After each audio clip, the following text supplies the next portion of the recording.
In this video are CLK Mercedes that are over 20 years old, worth buying in the first place and maintaining. Let's take a look in this video. First of all, parts availability. Parts for these cars at the moment, second hand, there must be a lot of them breaking. 50 quid and £25, so for £75 I got that correct power fold wing mirror, correct colour, for £75 delivered, both. Result. What other evidence is there that these cars are worth investing in? Here's a view from Matthewson's, the auctioneers, and their views. Quite selective on the SLK, CLK market, bits and pieces. And this time round, I spent a bit more time on the rostrum, and all the, the modern classics, they were doing really well. Yeah, no, doing really well. So there's obviously a bit of a market. That's another one that caught my eye. Not just for sale price, but general car. Yeah, really good investment. That really good. Although, as they say, one swallow doesn't make a summer, it does look like modern classics of around 20 to 25 years are slowly beginning to look better. Now, reasons why these cars offer such great value at the moment. So, what's this car drive like? Well, I'll pull out of here. I tell you, it's not, I wouldn't call it a driver's car. Definitely not. It's not the sharpest steering you'll ever find in your life. It's what I would call a cruising boulevard style car. It's quite leisurely to drive. It soaks up the bumps really well. It has got that air of grace about this car, I would say. That's what I would say the driving experience is like in this car, which suits me. It's either fine and elegant with all the extras like heated seats and everything, which was optional on some of the elegance. So I went for the avant-garde, which made sure I got all the heated seats and all the extras that I wanted, including the blue glass. I'm thinking of buying one of these cars. I would say if you're a driver and you like sharp handling, don't touch one. However, this car does have a trick up its sleeve. Just engage sport mode and it transforms the gearbox. I'll let Tom Cruise demo it. Mine has the 3.2 litre engine in it, which is perfectly adequate. It has got wallowy steering and the suspension is very forgiving, but that doesn't mean to say it's particularly a slow car. And thanks to Mr. Cruise for the demo. The avant-garde trim level comes with a thermic glass, which helps to keep down heat within the car and infrared rays from the sun. Not much use when the roof's down, but here is the switch. That controls the roof. Here's a handy storage compartment, which forms part of the centre console. Electrically operated seats and memory function included. Electric windows operated by this switch all round, plus boot release. This here is the cup holder, which just folds neatly back into the dash when it's no longer required. The switches for the heated seats on both sides. It's got a radio and a CD player and dual zone air conditioning. The cigarette lighter can also be used as a power socket for your mobile phone. It's a very handy gadget to have because it converts your 12 volt socket into a USB power source, which can be used to charge a mobile phone, etc. The car also has power fold mirrors, which fold in automatically when you lock the car. There is also a useful glove box on the passenger side, plus a cargo net. I tend to keep CDs in here, plus a sun hat of course. And the whole car is complemented by two-tone leather all round. If you're interested to find out where this car was made, this information can be found on the label just inside the door. This also gives me information on the paint code as C359, and the type of vehicle is the 209. I'm at the Daventry Bowling Club at the small classic car event. That's another advantage of owning a car like a CLK or a Jaguar X-Type, because at this show they allow cars to come in that are older than 20 years old. Now I'm going to be asking a few of the people here tonight what they think about appreciating prices and these type of cars. I'm talking about cars from the noughties. Are they going up in value, or are they just been stagnant? I'd like your views. Please comment below and tell me what you think. I'm going to ask Philip now what he thinks as to why the Mercedes CLK, why the prices are so low.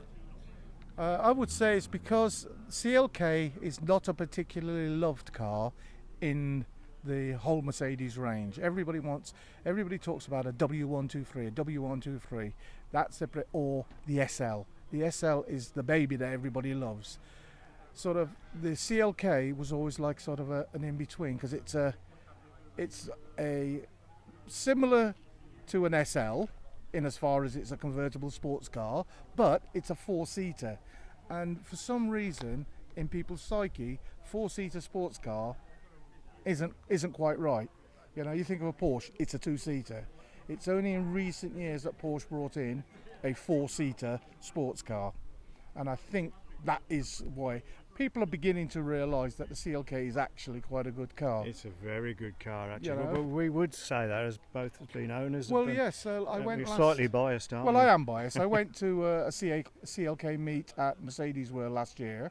It was great because we had a lot of A208s and A209s, but then Mercedes had a model exhibition in September the 22nd last year for all the different models in the Mercedes range, and the G-Wagon thought that they were going to be the superior ones with all the millions of G-Wagons they had there, and we turned out we had more CLKs than any other model. So it is growing. They're an inexpensive sports car, and people are beginning to realise this. It wasn't too long ago that the BMW, I think the 4 Series or the 3 Series, something like that, was practically worthless, and now they're like rocking horse manure. You can't get them. Yeah, so and that's going to happen with the CLK. I'm sure it will. It's a little while longer, and as they start becoming rarer, and people start realising, they're going to become more and more sought after. So my advice is, if you've got a CLK, keep hold of it. You get a lot of car for your money. I've had a CLK convertible, the A208, which is the pre-model to this, and I've had this now, the 209. Honest opinion, I actually like the 208 better. The ride quality was a much softer, and an old man like me, it was a much softer ride. The one I've got now is far more sporty. Is yours the Avant-Garde that you've got? I've got the Avant-Garde trim, which is the brushed aluminium, whereas I'm old and I want the wooden one, which is the Elegance. The Elegance, which okay, is more forgiving. It's a softer ride, because there's 3 models. There's the Elegance, the Avant-Garde, and the Sport. The Avant-Garde and the Sport look pretty similar, with the exception that the Sport has the dials on the Sport are white background as opposed to the black on the Avant-Garde, and then the Elegance has the wood trim. So yeah, the Elegance is, in my opinion, a more sought after car. It's not as sporty, it's not as hard a ride, and you know, the sporty people want them that want the big engines and the fast cars. They like the Avant-Gardes. I'm old. I like the nice, elegant. Yeah. You and me both, actually, Philip. You know, but you can put the Elegance springs on an Avant-Garde car if you wanted to. So you've got that option. Yes, that is an option, but as I said, I prefer to have the wood interior than the brushed steel. And I know the youngsters like the brushed steel. It looks like carbon fibre and that, but nah, I like the wooden one, and that's what I'd want. traditional man then. Traditional man, yeah. Well, look, I grew up in an age where we had walnut dashes on cars and lots of wood in them. So, you know, it's hard to get used to this brushed aluminium. So in your opinion, Philip, just turn around a minute. That's my old X-Type. Some of you who watch the channel will remember that car, who I've recently sold to a neighbour and an Iconic Brands subscriber. Do you think these are dirt cheap as well, Philip? You know, I mean, these type of cars, you know, are so cheap, and just look at it, you know, and the attention it gets. Do you think that eventually they will start to climb in value? Oh, definitely they will climb in value as they start becoming rarer. People will start wanting to have them when they realise what they're actually getting for the money. And as you got to remember, people grow up. We're at an age where we like comfort. We don't need to have specifically big, spacious cars inside because we're not, you know, transporting children around. Yes, my grandson goes in mine, but we're not transporting children around, so we don't need a family car. That being said, as we get older and become more comfortable in life, having a big engine car, my engine's a V6. Now, I would never have dreamt of having a V6 years ago, whereas now, you know, it's my toy, it's a V6. I'm exactly happy to drive it. I totally condone that. I mean, you get two lovely cars here. They're both the 04 2004 models. That's a 54 and that's an 04 plate. I mean, they're absolutely lovely cars. That one's done 40 odd thousand, that one's done now 75,000, and yet the combined value of both of these cars is a staggering £5,000 ish. I mean, well, you'll have friends who are in Ford Collective, okay, they drive little Ford Focus STs and they're paying ridiculous silly money because everybody wants a Ford ST because, oh yeah, it's the bee's knees. They haven't actually grown up and gone into a proper car. When I was young, I wanted BMWs and I would have paid any money to have a BMW. And then I reached a certain time in my life when I'm like, oh, hang on, I don't need to have the fastest car on the block. How about having more creature comforts and more relaxed? And now I've got an extremely powerful car, but I don't actually need to drive it like an extremely powerful car. You know, my car will sit comfortably at 100 miles an hour. Comfortably. Yeah, but both of these cars will, and that's 3.2 litre, that's 2.5 litre, both of the V6s.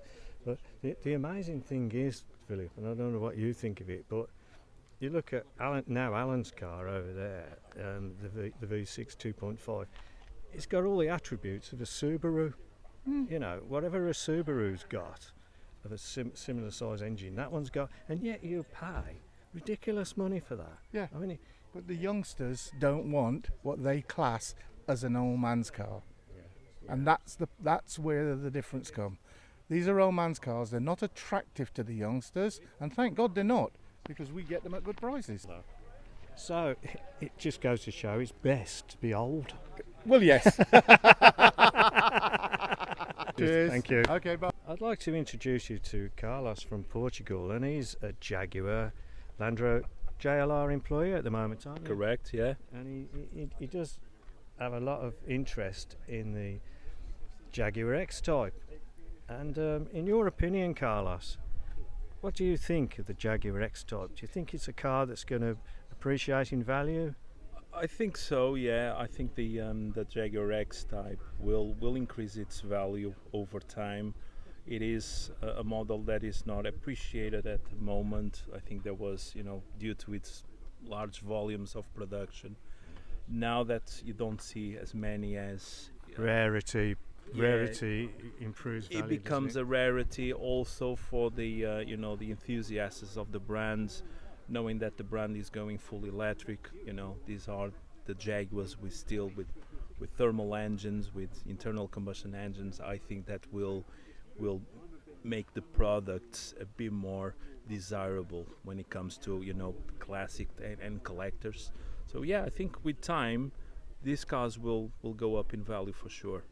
There are green shoots in the classic car fraternity, and I use that term loosely because strictly they're not classic cars just yet, but they are on the cusp of being one. They are, yeah. They're getting there. You know, we need to give time to time itself, and these cars will start being appreciated more by the classic car enthusiasts, Including Absolutely. your good self. Well, yes, I would say, but you know, I would be biased when I say this. That's a good point that Carlos just made. It's not about the cars themselves. There's a lot of social side to it as well, isn't there? Yeah, yeah. I believe that's what bond people is talking about these cars, but it brings people All these together. people together. You look tonight, all down there, and there's lots of people chatting and talking and enjoying it. And that's something else about our iconic brands is the fact it's as much to do with the people behind the classic cars as the cars themselves. And I mean, just look at that No tonight. matter what car it is. No matter what, yeah, it's just bringing people together. I mean, they're very clever, you know, some of these cars, because they actually leak oil, which I always say it's self-undersealing. Yeah, yeah. It's the marking territory. That's what they're doing. They're actually marking the territory, as you say, but they're actually self-undersealing when they actually leak. So it's very, very clever technology, that is. Indeed. Clever indeed.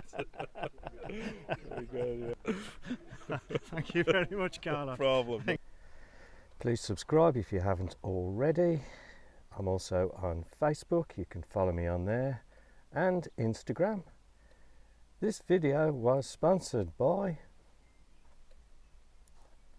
absolutely no one. Thanks for watching Iconic Brands, and here are some other videos you may well be interested in.